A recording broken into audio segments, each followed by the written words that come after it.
Hello,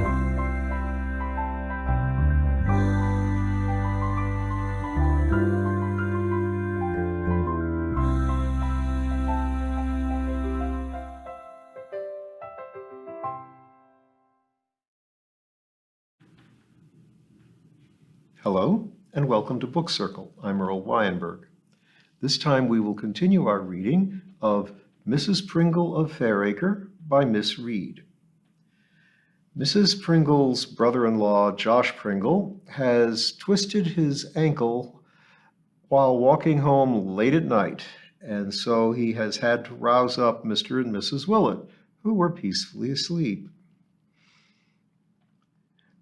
Meanwhile, some 100 yards away, Bob Willett was explaining his problem to Chalky, who owned a battered Ford of uncertain age because his hours of work as a signalman were erratic.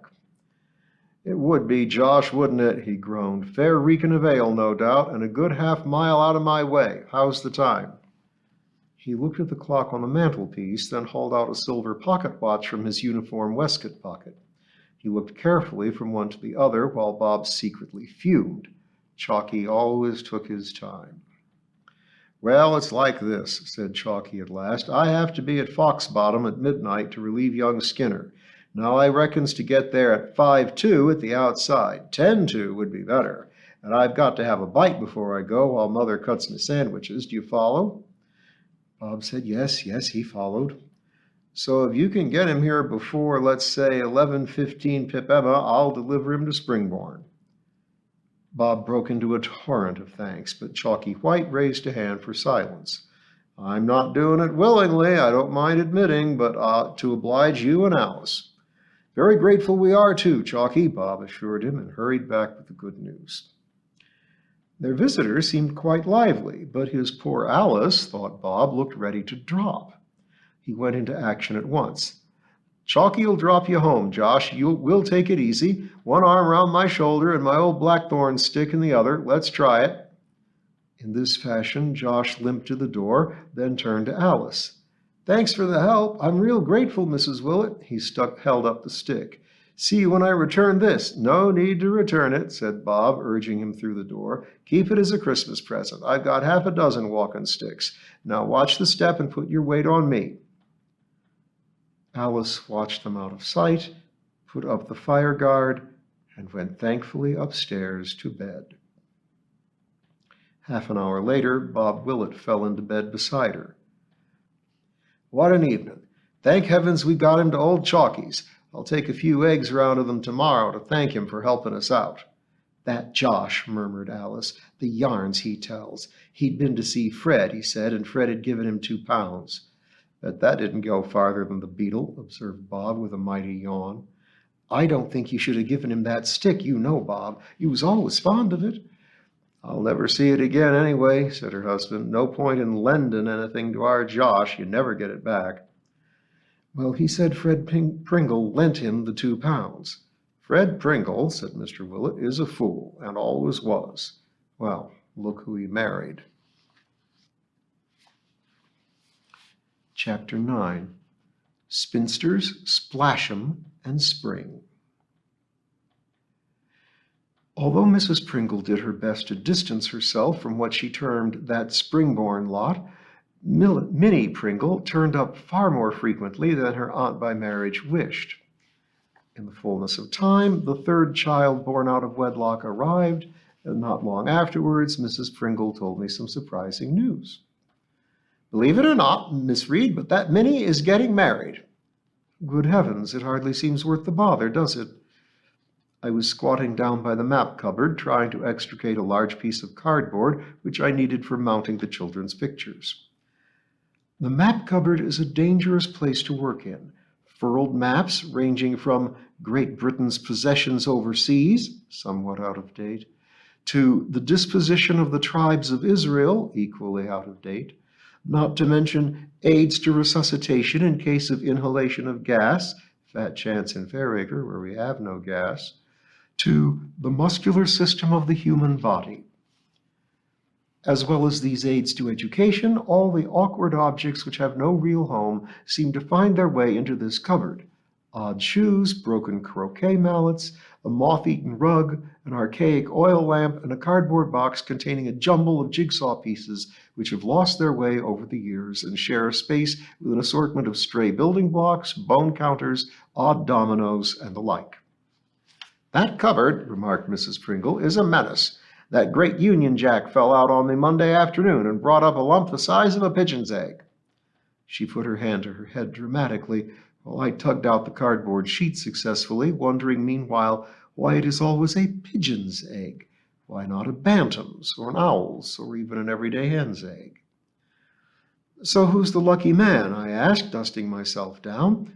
It seemed rather silly to get married when Minnie had been doing as nicely as she was capable of without benefit of clergy all this time. "Quite a nice steady chap," said Mrs. Pringle, "a widower with 5 children, called Ern." I began to see the reason for this marriage. "But will Minnie be able to cope with such a large family?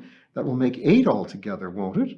"Well, 1 or 2 of her off his hands now, married or working in Caxley, so there'll only be a few home to sleep, and the biggest girl's quite helpful. And you see he's got a council house, so Minnie will be getting a place of her own at last." It sounded as though it would be uncomfortably crowded, but Mrs. Pringle seemed to think the whole affair was a good arrangement.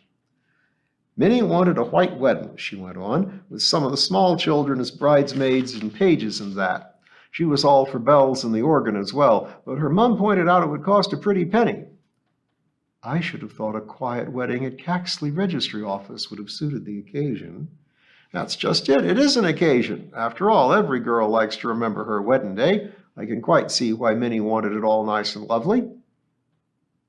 I did not feel that this was the right time to remind Mrs. Pringle that a bride in white was meant to represent virginity, and Minnie could hardly be included in that state with 3 young children in attendance. "So what with one thing or another, our Minnie's got a blue dress with a matching coat and making do with a white hat she got at the Plymouth Brethren Jumble last month." "Sounds splendid." "And I'm lending her my white confirmation Bible to carry." I privately hoped she would hold it right way up. Minnie cannot read, but probably there would be no need to refer to it during the ceremony, so the Bible would be for effect only. "That's the borrowed," said Mrs. Pringle. "The borrowed what?" I asked, bewildered. Mrs. Pringle tut-tutted crossly. "Something old, something new, something borrowed, and something blue," she quoted. "Well, my Bible's the borrowed, see?" At this moment, Joe Coggs rushed in to say that Ernest had got himself locked in the lavatory and was hollering something awful. Minnie's nuptials were forgotten as I went to investigate. I did not come across Mrs. Pringle during the rest of the day, so I heard no more of Minnie's plans for some time. But that evening, Amy called on her way back from Oxford, and while we were drinking coffee and admiring her purchases, the subject of matrimony cropped up. It often does with Amy. "This is such a dear little house," she said. "Such a shame that it is only you living in it." "It doesn't complain," I retorted, "and neither do I." "You know, the older you get," continued Amy, changing tactics slightly, "the more difficult it is going to be to find somebody suitable." "Don't worry about it. I honestly prefer to be single." "Of course you feel that way now, but what about when the time comes when you retire? You're bound to be lonely." "Don't you believe it. I shall kick up my heels and nip off to foreign parts, squandering my hard-earned pension in all directions." "But again, it would be so much more fun if you had a companion." "Why, they might want to do the things I don't want to do. Now I can please myself." "That's a very selfish point of view," said Amy severely. "Anyway, it's not just holidays I'm thinking of. It's the general day-to-day companionship you need. Besides," she added, catching sight of an untidy pile of books by the sofa, "it might make you tidier if you had someone else to consider." "Mrs. Pringle comes tomorrow," I comforted her. "I shall be thoroughly bottomed and not be able to find anything." "Haven't you ever met anyone who attracts you? You were quite pretty when we were at college." "Thanks for the compliment." "And yes, of course, I've seen lots of men who are attractive. Your James, for one, but you snapped him up first." Amy looked smug. "Yes, I did, didn't I? And I don't regret it." She began to look pensive and then added, "Really?" rather doubtfully. To cheer her up, I told her about Minnie's wedding. I'm glad to hear she's been persuaded from wearing white, she said. What are you giving her for a wedding present? I didn't propose to give her anything. Mrs. Pringle is giving her a set of saucepans and her old mincer, if she can find the wing nut that holds all the blades together. Is Minnie capable of managing a mincer? I shouldn't think so for a minute. And if she does get it to work, I'm sure it will be Minnie's fingers that will go first through the contraption. What coffee is this? Asked Amy, swilling the dregs of her cup round and round. This week's offer from the shop in the village. As I thought, said Amy, and drank no more. After Amy had gone, I pottered about my domestic duties. There was a blouse to iron, some clothes to wash, the window box to water, and Tibby's belated supper to put down for that fastidious animal. Rain had set in, and I went about my affairs to the accompaniment of raindrops pattering against the window and a musical trickling of water into the butt outside the kitchen door. It was all very peaceful. I relished my time alone in the schoolhouse, dealing rather inefficiently with my chores. This evening I pondered on Amy's urgings towards matrimony. I am far too often for my liking the object of my friend's solicitude. Why this overwhelming desire to see everyone married? Quite a few of us, both men and women, are perfectly satisfied with the single state and seem to lead useful and happy lives. At this point, doubt assails me. Was this being too smug and selfish? Certainly, we did not have to consider other people in the home, husbands and children and so on. So were we really leading useful lives? Well, I jolly well am, I told myself robustly. I run my school with fair success. I do my best to help in the village, handing over clothes to the jumble sale, which I almost always regret later, as I could have done with them myself. I occasionally stand in for the organist. I do my stint of washing up at the Women's Institute and a bit of sitting in for friends with young children. I help at local fetes and concerts, stick up posters, deliver leaflets for worthy causes, and lend an ear to those who come to me for advice and give them coffee as well. At this point, my mind veered to this week's offer. Was it really as dreadful as Amy seemed to think? It had tasted all right to me, but then I did not have Amy's refined palate. Perhaps Amy was right, not just about coffee, but the selfish and narrow life I lead. But what could I do? I was in no position to put the world to rights. There was no way in which I could feed the third world, stop global warfare, cope with sea, air, and land pollution and other immense problems, except for adding my signature to the appropriate forms. No, I decided it was just a case of soldiering on from day to day in one's own little sphere. You in your small corner and I in mine, I sang to Tibby. The cat, startled, shot out the window. Of course, it was nice of Amy, I thought charitably, to be so concerned about my solitary state, but also decidedly irritating. She would dredge up those middle-aged men, as bad as Mrs. Pringle and the others in Fairacre who had made my life uncomfortable over Henry Maughan. I began to put out the breakfast things on the kitchen table, ready for the morning, still pondering on the mentality of those who are intent on pressing matrimony on those who don't need it. Had Minnie's approaching nuptials really set off a whole evening's train of thought? The clock struck 10, and I pulled myself together. Hot milk and bed with a book. What bliss! Why, if I had a husband, he might want the light off or dislike me sipping hot milk. He would probably snore, too. Feeling delightfully smug, I surveyed the kitchen table. I saw that I had picked up Tibby's plate, still decorated with the remains of pussy love, and set it carefully at my breakfast place. That's what comes of thinking, I said aloud, and went to bed. The wet weather continued for weeks. Mrs. Pringle grew more and more morose as wet footmarks sullied the floors and raincoats dripped from their pegs. Most days we were unable to let the children play outside.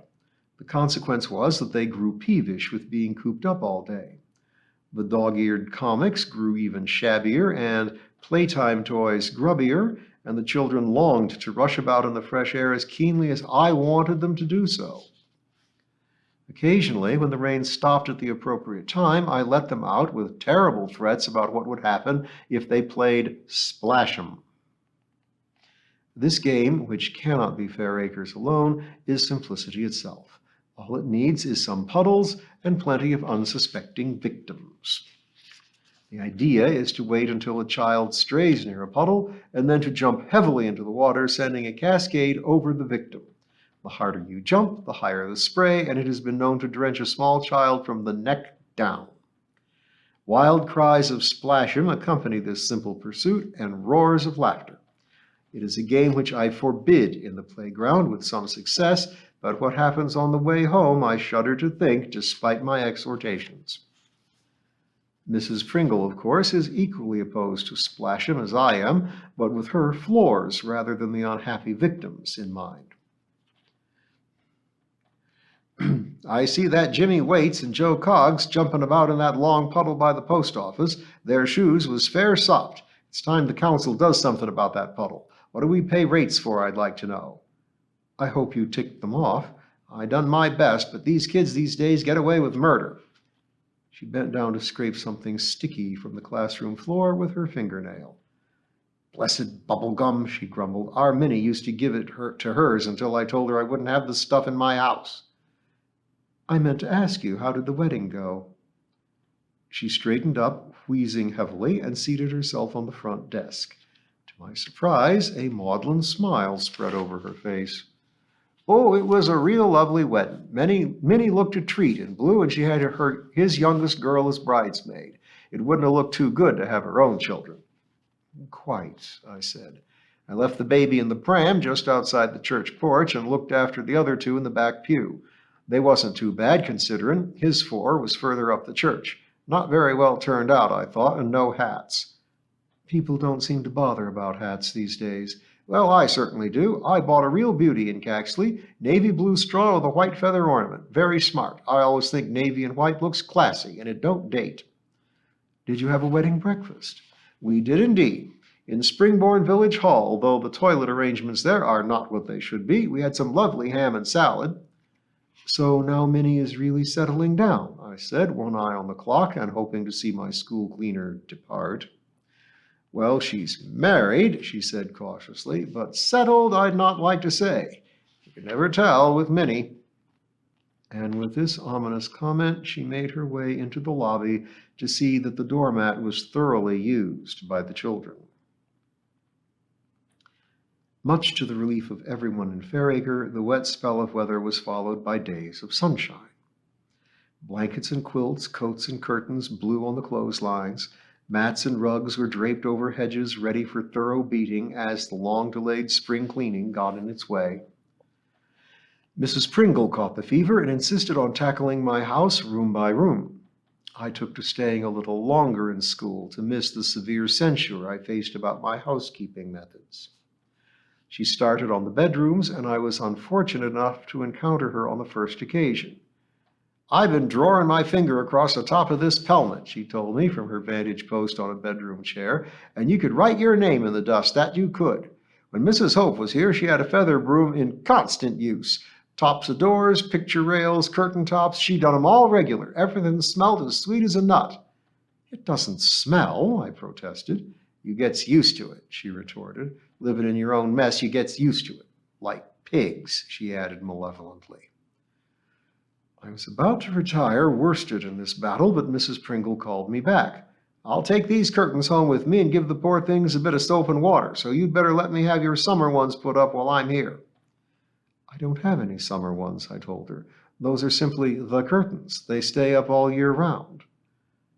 Mrs. Pringle gasped and nearly fell off the chair with shock. You mean to say you've no spares in the linen cupboard?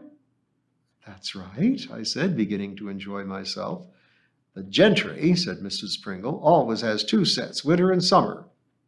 I'm not gentry. That's quite plain, she said offensively, but even poor Mrs. Hope had velvet for winter and sprigged cotton for summer. And her a chronic invalid, she added for good measure. When Mrs. Hope's name is invoked, I know that I don't stand a chance. My predecessor in the schoolhouse must have been a perfect housewife. Well, take them by all means, I said. They are probably ready for a wash. That's more than true, she panted, beginning to struggle with the hooks. But what about bedtime when you're undressing? No one will be watching, I assured her. Only the birds in the garden, and they'll be roosting by the time I go to bed. My old mother, she said, would have been scandalized at having no curtains in the bedroom windows. Mrs. Pringle's mother has been dead for many years, so I forbore to comment on her possible disapproval and made for the door. Mrs. Hope, began Mrs. Pringle, but by that time I was well out of earshot.